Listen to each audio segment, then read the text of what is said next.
Roger come out, then it's anybody's guess at this point. Yeah, that's why the red side is so good, because you kind of can dictate this. Because, for example, the Ling and the Ruby being banned by NIP Flash, that threatens the potential Harith and the Roger, which they can also control. Because now, I don't know if NIP Flash should be giving up the Louis. Because it kind of feels like SRG, what they are going to do is to open Harith, Roger, and Louis. Then they get 2 out of those 2 good heroes, which is going to happen right now. So, this Angela ban from NIP Flash, that's difficult to... that's a desperation ban from NIP Flash, I feel like.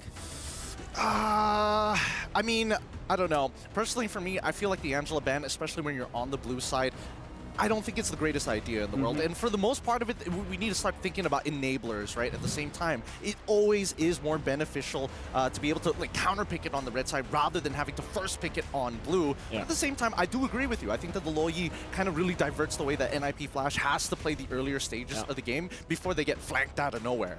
Won't be surprised if both Roger and I mean the 3 will be both open. That's Harith, Roger, and Louis. And they are the Martis. Interesting. Oh yeah, that's it, right? Roger, Harith, Louis are open. So NIP Flash, they're gonna get one of those 3, and then SRG will get 2 of the better picks. You know, that's pretty smart, actually. That's genius. It's genius. That's like Albert Einstein level. Yeah. Man, Okay, maybe too much. I mean, considering that like a majority of the players are already a prodigy in their own role, I would say that even the coaches honestly deserve it as well. Okay, so there is an argument though that you can pick up the Cho already in this case, like maybe Cho Harith for Louis, Cho Louis. Yeah, but Louis Harith is scary. True. And then you're just playing the Rogers, which that you don't want to be in that spot. That's gonna be very difficult. I think the next best thing for SRG, maybe pick up the Valentina early, so that's like Valentina Harith that they can take. And now we got to look at a game fact here. SRG boasts a lower control rate of 80.7%, second only to TLPH 81.5%, and MSC 2024, which is a pretty impressive number to consider. Harith, Valentina. So they don't even want the Louis. Yep. Interesting. I mean, this is one of the few times that Valentina actually makes it through through the ban system, right? Most of the time, blue side has been consistently getting rid of it from, well, from playoff stage, even from groups. We were seeing a couple. She was like banned out, what, 73% of the time? Yeah. Do you want? I think you want to go Cho now if you're NIP Flash. Take it away. Benedetta as well. Benedetta, yeah. Cho Benedetta, probably for NIP Flash. Apart from that, what else do you take? Do you even pick up the Minotaur just so they can support your Roger? But then the Valentina though. Exactly. Actually, at this rate, so they pick up the Farsa instead. I love it, actually.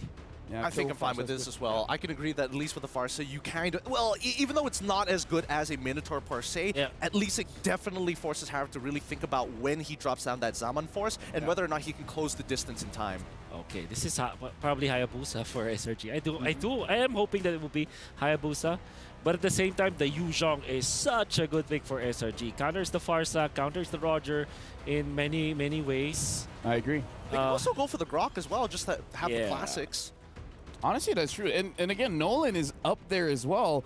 Sakai's can use that. I don't think it's a third pickable kind of hero. But Fanny, though! Casters, you guys are watching Valentina, Harith, as well as Fanny as the opener for Selangor Red Giants. How does this make you guys feel? Hey, I saw that Fanny locked in and I was fist pumping here, man. I like to see it, especially now that SRG's at match point. What a way to go out in style here if they are able to sweep. I like the Fanny, but I would like to see a game 4, possibly 5. So we'll see. I like NIP's draft. I think the Roger take was very clean in the beginning. No Luyi picked from either side or banned is still very, very crazy for me. And there's Badang? I mean, it's a Diablo special, man. It's a Diablo special. I mean, to be fair, Diablo is notorious for having some off picks, and also when it comes down to damage dealers cosplay. too. No, remember, it was Diablo on the Badang that 1v1 the Fanny. Right? Oh, the clip! Yeah.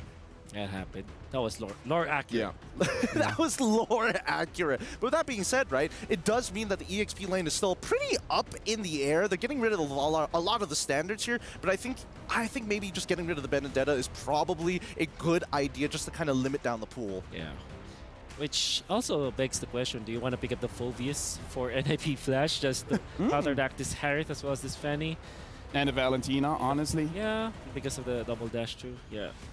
I mean, there's so many good ults to steal already within that first phase. Yeah. I mean, I feel like for NIP Flash, they just need to make sure that Cortese's Feathered Airstrike, he's able to scale and most likely is able to get all of his shots out. Oh, the Minzitar. Oh, of course.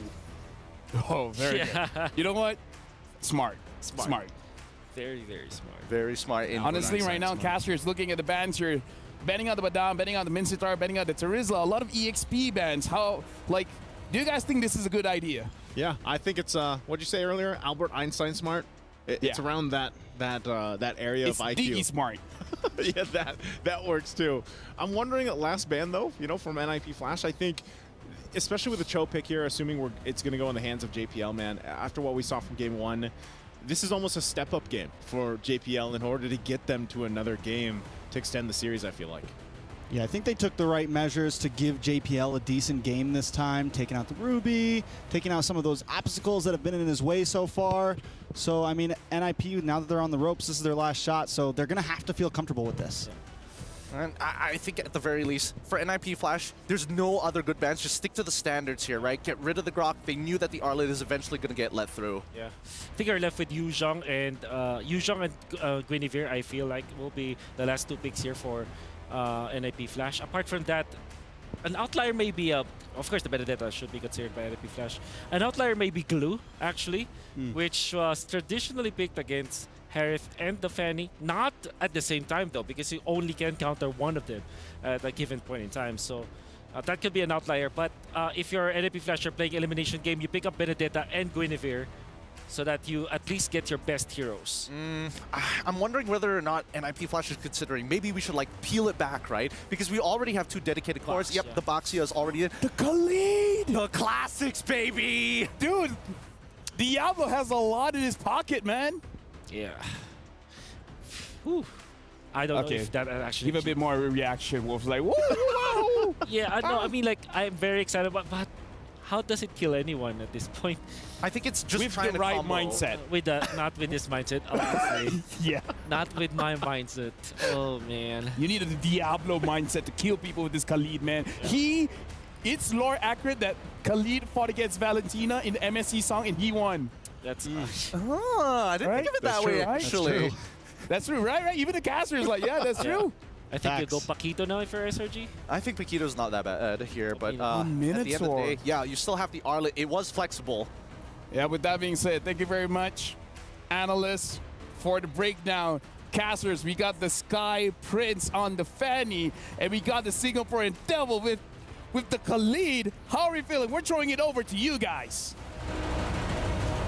Well, I'm pretty sure we're feeling pretty good about it. It's a lineup that I would say is going to bring a lot to this game, Trex. What do you feel about it? I think NIP brings an aggressive early game possibility here. You have the Khalid. Yes, it can't really exactly kill anyone like Wolf said, but what it can do is if you try to invade early on, if you bring that EXP, you try to steal purples away from this Fanny, you have some ways to do that. The Cho and the Khalid do give an answer to try to take a lot from that Fanny. Well, one thing's for sure, too. It can be lore accurate, like LaFell said, but it's twice now that the Giants have overcome and triumphed the Ninjas in Pajamas, and twice has the Sky Prince vanquished the King of the Underworld. Can NIP Flash extend this series further, or will they bow out of the Mid-Season Cup? We'll find out here once again as rotations get started. Look at this early aggression already. That's It's what gonna force Stormy. I told you.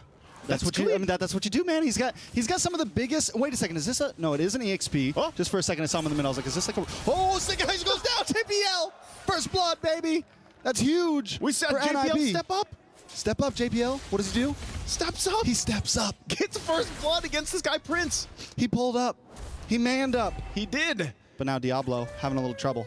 Yeah, well, And he's you a know, level down. I was gonna say he kind of had to sacrifice a little bit of that to go and put that kind of pressure on slowing down Sakai. So I still feel like mission accomplished there for NIP Flash at this point in the game. Still very early on. A lot of concussive blasts, by the way, you know, from this lineup here that we're seeing from NIP Flash. So they really want to go ahead and use that to push. Here we go. 82 unique heroes already for MSC 2024. Cram. has to flicker out. Ooh, Curtiz able to use a flicker. Diablo might not be able to get away so cleanly. Goes down Sakai's, able to get some revenge. JPL gets a knock up, but dances back. It's 1-1 right now.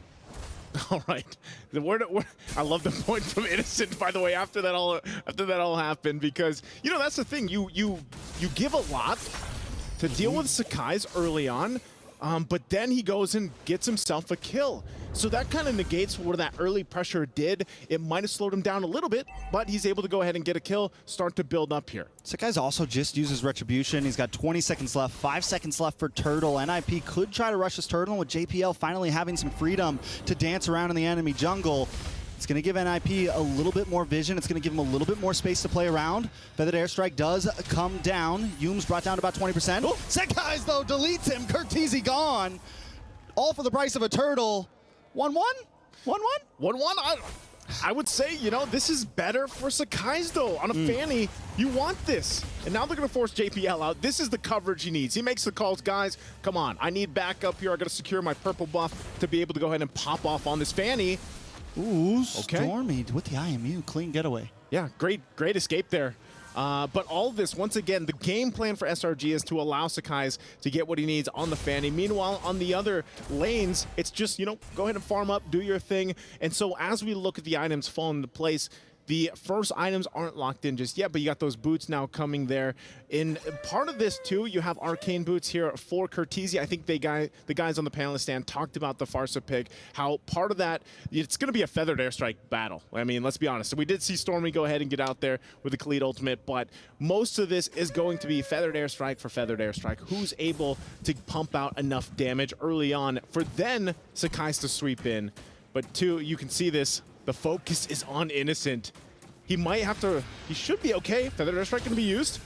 Innocent able to drop Spawn's Force, going to get knocked up from the way of the dragon, taking out Vanex, able to get the kill. Sakai shows up a little bit late to the part, but still finds Vanex. Hades now with the response, a lot of damage onto Stormy. JPL there to help out. Unable to get the knock up with the Shumpo, with the Chi Kondo. It's 1-for-1 right now, gold laner for gold laner. Good trading going on here. Like you mentioned, too, for the gold laners, that's kind of what they have to deal with what can happen with both the lineups here from both NIP Flash and SRG is sandwiching in under the turret. That can happen time and time again. Again, we're talking about Hades being on this Baksha. Rotation's going to be great. JPL has the Way of the Dragon available now at this point with the Flicker. So at this point, before this turtle comes up, you might want to start looking for a pick.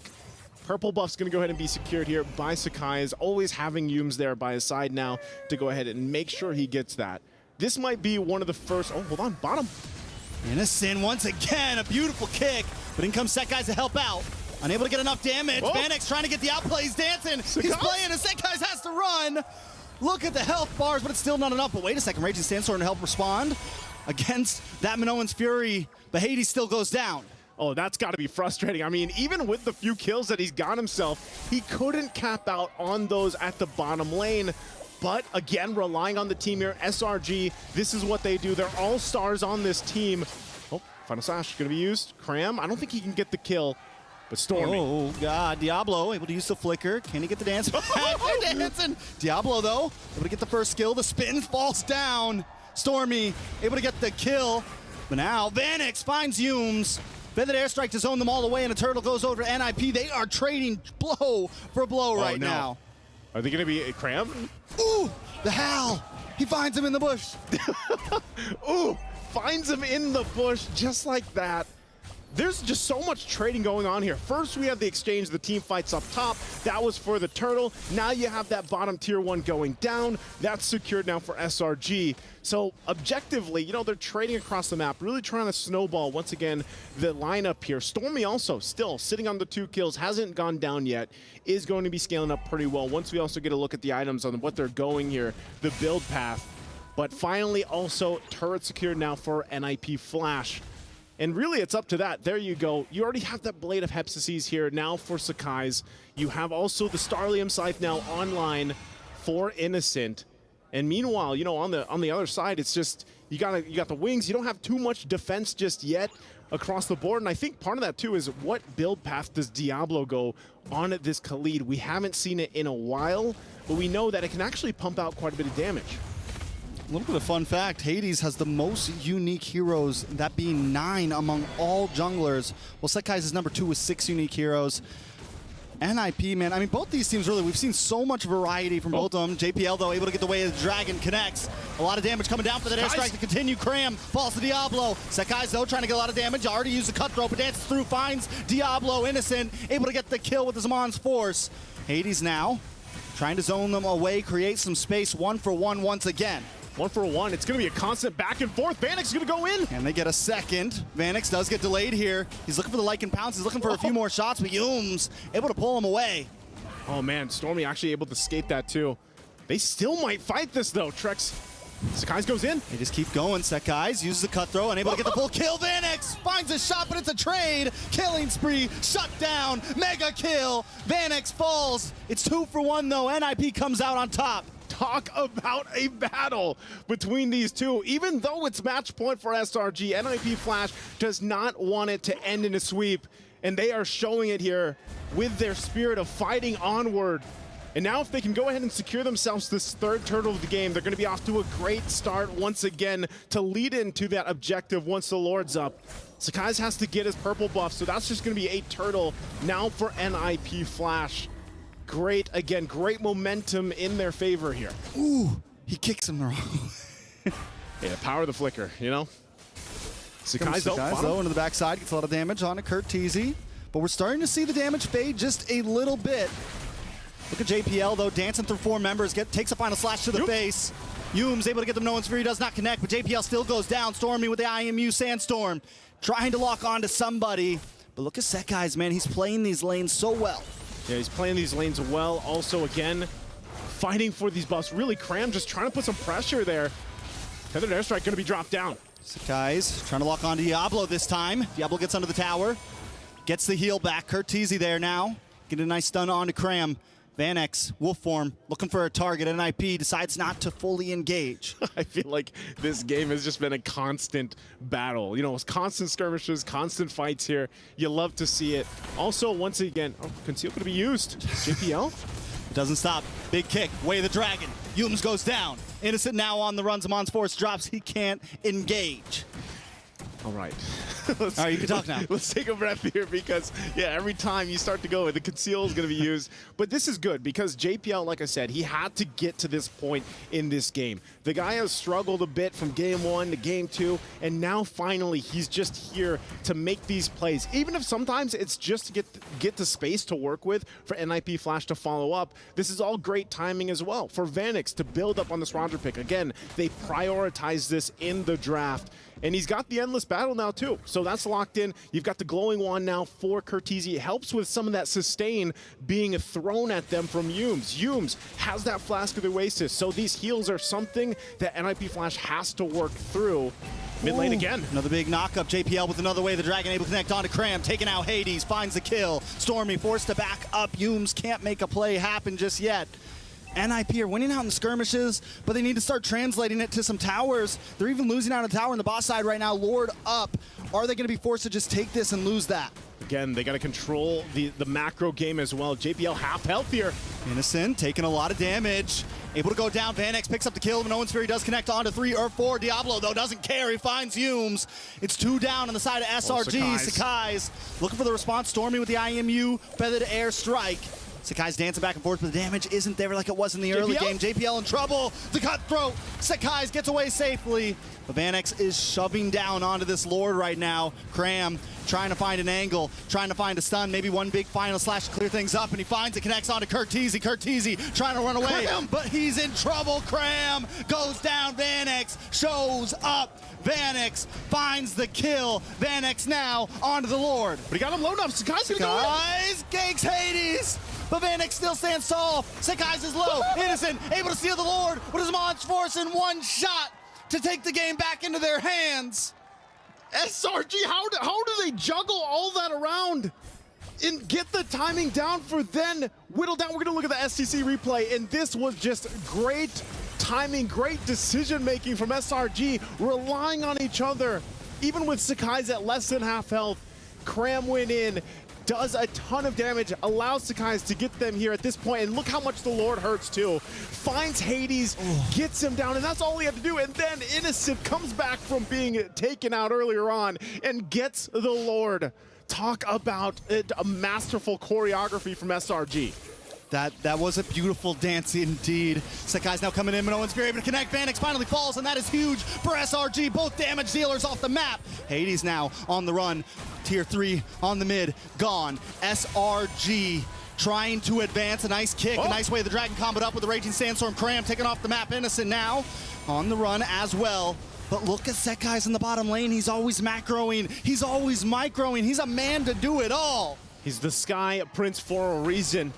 And now, once again, Lord making its way down the bottom. They want these shields all down in the base turrets. And they're going to try to keep it together as long as they can. NIP Flash on the defense. All right. Vanix back up. Innocent able to take the inhibitor on the mid side. SRG is going to back off. They got what they came for. They crack an inhibitor at 12 minutes, and that's huge. Okay, it looks like that's all that SRG is going to be able to get. Conceal going to be used again for JPL. They might go for a pick. They just keep going. Yume's going to get Way of the Dragon back. Vanix going to connect, and Vanix finds the kill.